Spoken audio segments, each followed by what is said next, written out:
Hey guys, Luke here. I'm here to preview round 23 Friday night football, and it's between the Eels and the Bulldogs at ANZ Stadium. Kickoff's at 7:45, I believe, and I'll be live on Channel 9 because it's the only game of Friday night. Bit of an unusual one, but obviously we had the Thursday night one between Rabbitohs and Broncos. Going to get straight into the lineups for Parramatta. We have Hayne, Radradra, Hopewadi, Morgan, Tautai, Norman, Sandow, Mana, De Gois, Moy, Edwards, Moa or something like that. Paulo, and then their bench is Paulie, David Gower, Darcy Lussick, and Ben Smith. The Bulldogs, on the other hand, we've got Sam Perrett at the back, Thompson, Morris, Lafayette, Brown, Umbai, Hodkinson, Tolman, Ennis, Graham, Jackson, Williams, and Eastwood. Their bench is Matua, Finucane, Clemmer, and Lloyd Perrett, with Pato Hamlin, 22nd man, who likely drop off the interchange bench. And both sides have a lot to play for. Bulldogs, obviously, as everyone's aware of, having like a implosion, like destroyed, like they were top of the table for like a few weeks ago.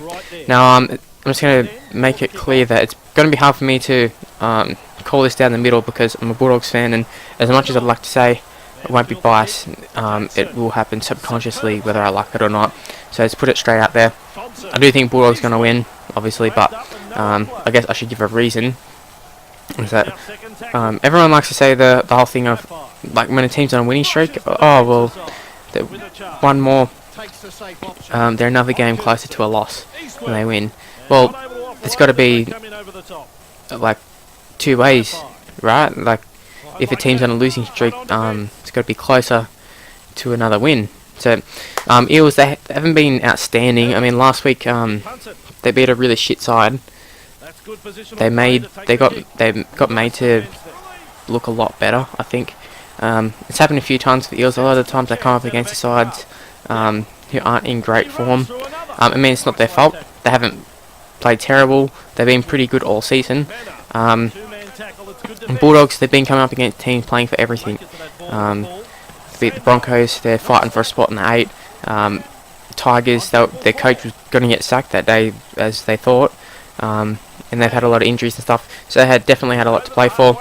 Panthers as well, fighting for a top 4 position, and I forget who they lost to the other time. But what I'm trying to say is that Bulldogs have had a lot tougher opponents, I think. So I think this should be a pretty fair matchup. I mean, obviously Bulldogs missing Josh Reynolds for the next few weeks, but Umbai, this kid could be anything. A lot of experts have touted him to be as like the next big thing.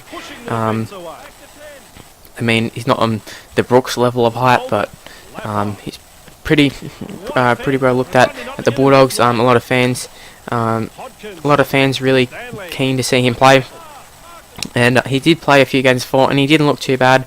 He's played in the centres recently, and he's not a centre, let's be honest. And it was Cowboys was the other team that beat us.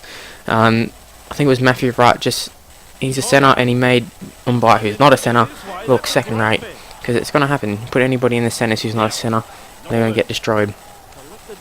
But in the halves, that's where he is. He probably will offer something like he'll play really well with Hodkinson. Hodkinson is very calming.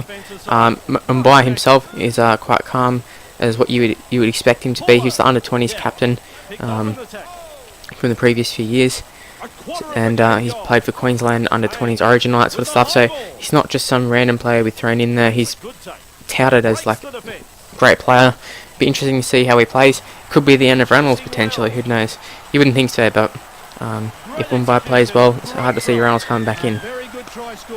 Parramatta, on the other hand, pretty much full strength from what I can see. Maybe that Mau or whatever his name is the only person that I recognise out of the side. Oh, and Willie Tonga. But for the most part, they're, full strength. Jarryd Hayne looking for his Dally M, or his second Dally M, so he'll probably play a pretty good individual game. Hopefully for the Bulldogs' sake, he doesn't play well. With Jarryd Hayne, when he's on form, he usually just keeps it on form, plays ridiculous. But then sometimes he'll throw in like the game where, like, he doesn't just play a bad game, he plays disgustingly bad, like so bad, like balls over the side and everything. So hopefully it's this game. We can only pray as Bulldog supporters that Hayne doesn't do too much damage. But yeah, like I said, I've talked about the Bulldogs for the most part. They are my team. I know more about them than Eels. But the Eels side, definitely a good side. You have to say they're favourites based off recent form, but I'm going to go with the Bulldogs. Hopefully I'm not a bad omen, but we'll leave it at that. So thanks for watching, guys. If you enjoyed it, hit the like button and subscribe to the channel for more, and check out my other previews. See you guys, bye.